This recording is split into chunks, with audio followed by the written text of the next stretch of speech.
बड़ी खबर धुले से सामने आई, जहां धुले जिले के राज्य सरकारी, अर्ध सरकारी कर्मचारी और शिक्षक गैर शिक्षक संघ समन्वय समिति की ओर से विभिन्न मांगों को लेकर 6 मार्च को दोपहर के भोजन के समय सीएमएन क्लब के सामने धरना सत्याग्रह प्रदर्शन किया गया।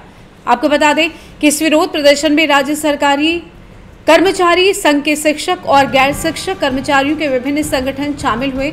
इस मौके पर सभी संगठनों के नेताओं ने अपना अपना पक्ष रखा। आंदोलन को लेकर जारी बयान में कहा कि पिछली सरकार के शासनकाल में 4 सितंबर 2024 को सरहदी गेस्ट हाउस में मुख्यमंत्री और उप मुख्यमंत्री के साथ कर्मचारी शिक्षकों की लंबित मांगों को लेकर चर्चा हुई।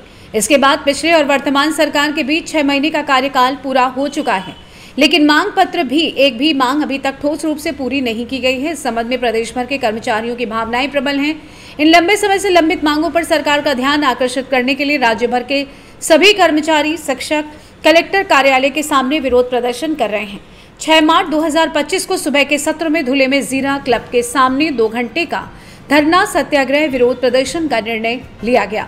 आंदोलन में कर्मचारियों के वरिष्ठ नेता SU तायडे, अशोक चौधरी, सुधीर पोतदार, सुरेश पाइकराव, राजेंद्र माली, दीपक पाटिल, वाल्मीकि चौहान, मोहन कापसे के नेतृत्व में राज्य सरकार के कर्मचारियों, शिक्षकों, गैर शिक्षण कर्मचारियों ने भाग लिया। राज्य सरकारी कर्मचारी संघटना, शिक्षक कर्मचारी संघटना अशा सर्वांची एक समन्वय समिती आहे आणि राज्याच्या या समन्वय समितीने आज 6 मार्च रोजी 2 तासाचा सत्याग्रहाचा म्हणजे धरणा आंदोलनाचा कार्यक्रम दिलेला आहे। आमच्या मागण्या मान्य करण्यासाठी समन्वय समिती अनेक दिवसापासून लढा देत आहे। कर्मचाऱ्यांवरती जो अन्याय होत आहे त्या अन्यायाला वाचा फोडण्यासाठी अनेक वर्षापासून हा युद्ध सुरू आहे। शासन वारंवार खोटी भूमिका घेते,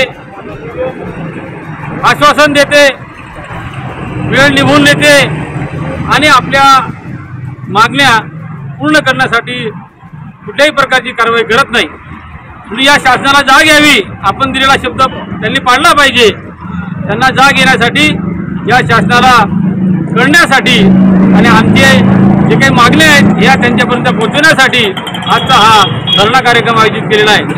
आणि या समन्वय समितीच्या अधिकाऱ्यांच्या वतीने शासनाला सांगू इच्छितो की अजूनही वेळ गेलेली नाही, त्याच्यापुढे आम्ही मोठं आंदोलन उभं करू। त्या अगोदर आपण दिलेले काही आश्वासन आहेत ते पूर्ण करावीत आणि या सर्व गोष्टी आपण ज्या काही आम्हाला शासनाने मान्य केलेल्या आहेत त्या तरी ताबडतोब पूर्तता करावी। या अनुषंगाने आजचा हा धरणा कार्यक्रम या ठिकाणी आयोजित केला आहे। धुळे जिल्ह्यात सुद्धा समन्वय समिती या ठिकाणी 2 तासाचा धरणा कार्यक्रम करीत आहे।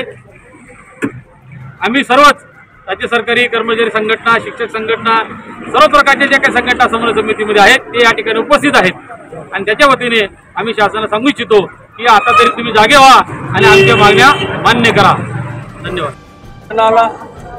जाग यावी, हे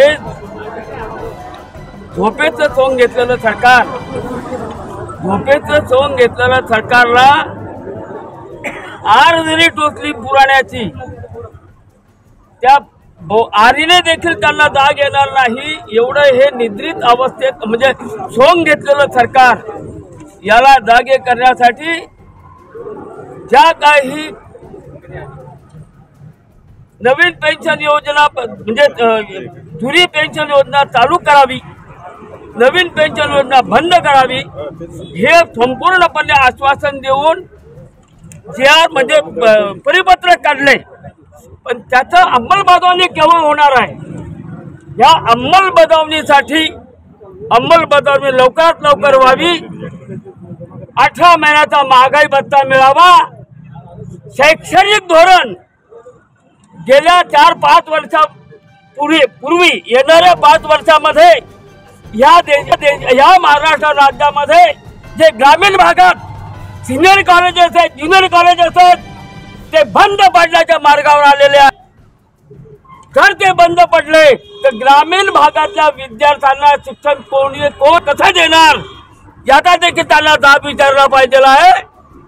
खाजगीकरण, कंत्राटीकरण कशासाठी पाहिजे? खाजगीकरण, कंत्राटीकरण मागणी सांगा। पूर्णपणे आउटसोर्सिंग पुन्हा देतात।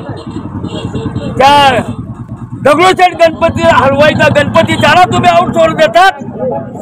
अरे बेकार लोक म्हणजे बेरोजगार MPSC पास झालेले तरुण तरुणी त्यांच्या हाताला काम देणार आहेत की नाही, हा मोठा एक सवाल आहे.